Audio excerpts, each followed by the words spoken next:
Okay, now that we've introduced Bayes' theorem, let's break it down. The full version of the formula looks like this. It's posterior equals likelihood times prior divided by evidence. Now, each part plays an important role. The prior is your initial belief. The likelihood is how compatible your data is with different beliefs. The evidence acts as a normalizing constant.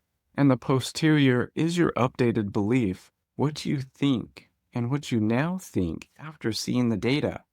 So let's unpack this and understand this with a real-world example and scenario. So let's say there's a rare disease that affects 1 in 100 people. That's a 1% prior probability. You take a medical test, that's 99% accurate. You test positive. Now what? Most people think, well, the test is 99% accurate, so I must have a 99% chance of getting the disease or having the disease. Now, that's not how Bayesian reasoning works. We also need to account for how rare the disease is in the first place. Let's walk through this. So the prior is 0.01. That's the base rate of the disease in the population. Only 1% of the people actually have it. So 1% of the people actually have it.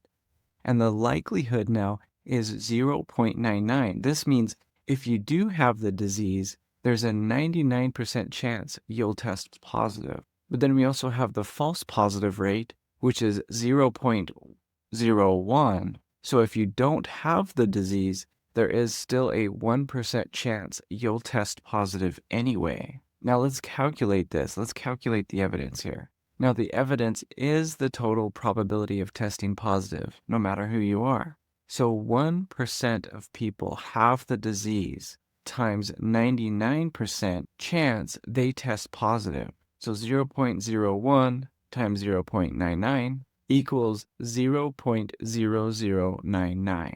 Now, you also have to keep in mind that 99% of people don't have the disease. Then you times that by a 1% chance of a false positive. So we're taking into consideration the true positives and the false positives. So with the false positive, it's also 0.99 times 0.01 equals 0.0099. So the total evidence and the overall chance of a positive test would be 0.009 plus 0.009, which equals 0.0198. If you tested positive, what's the chance you actually have the disease? And the formula is the posterior equals the true positive divided by total evidence, which equals 0.5. So even with a positive test, there's only a 50% chance you actually have the disease, not 99% like most people may assume. That's the power of Bayesian thinking. It helps you make sense of uncertainty by combining base rates and new evidence. Okay, so this example shows the power of Bayesian thinking.